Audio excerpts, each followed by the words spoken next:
விஜய் தொலைக்காட்சியில் ஒளிபரப்பாகிற big Boss season 8ல் இப்போது ஹோஸ்ட்டாக இருக்கிறது நம்ம விஜய் சேதுபதி சார், மக்கள் செல்வன். ஸோ இவர் வந்த புதுசில் நிறைய அப்ரிசியேஷன் வாங்கினாலும் அதுக்கப்புறம் போக போக ஒரு சில விமர்சனங்கள், நெகட்டிவ் விமர்சனங்கள் இவர் மேலே பதிஞ்சிக்கிட்டே தான் இருக்குது. ஒரு சில பேர் சப்போர்ட் பண்ணாலும் முக்கால்வாசி பேர் ஹேட் பண்ணிக்கிட்டு தான் இருக்காங்க.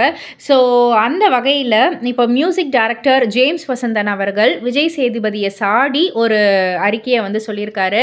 ஸோ அதில் அவர் என்ன சொல்லியிருக்காரு அப்படின்னா, போட்டியாளர்களும் உங்களையும் என்னையும் போல ஒரு மனிதர் தானே, அவரவருக்கு ஒரு பேசும், சிந்திக்கும், செயல்படும் விதம் இருப்பதும் இயற்கை தானே, அதை கிண்டலடிப்பதும் கடுமையாக சாடுவதும் இவர் நினைப்பதையே அவர்கள் சொல்ல வேண்டும், அதை இவர் விரும்பும் வண்ணமே சொல்ல வேண்டும் என்பதும், சொல்லாவிட்டால் சினமடைவதும் சலித்து கொள்வதும் எதிரில் நிற்பவரை பொதுவெளியில் கேவலப்படுத்துவதும் வேண்டா வெறுப்போடு அவர்களிடம் உரையாடுவதும் ஒரு தொகுப்பாளருக்கு அழகா அப்படின்ற ஒரு கொஸ்டின் மார்க்கு தான் கேட்டிருக்காரு.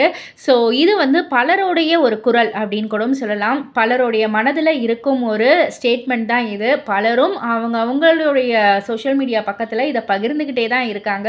ஸோ இப்போ இதை ஒரு பிரபலமும் பகிர ஆரம்பிச்சிருக்காங்க. ஸோ இதை பற்றி நீங்கள் என்ன நினைக்கிறீங்க? உங்களுடைய கருத்து என்ன அப்படின்றத கீழே உள்ள கமெண்ட் பாக்ஸில் குறிப்பிட்டு சொல்லுங்கள்.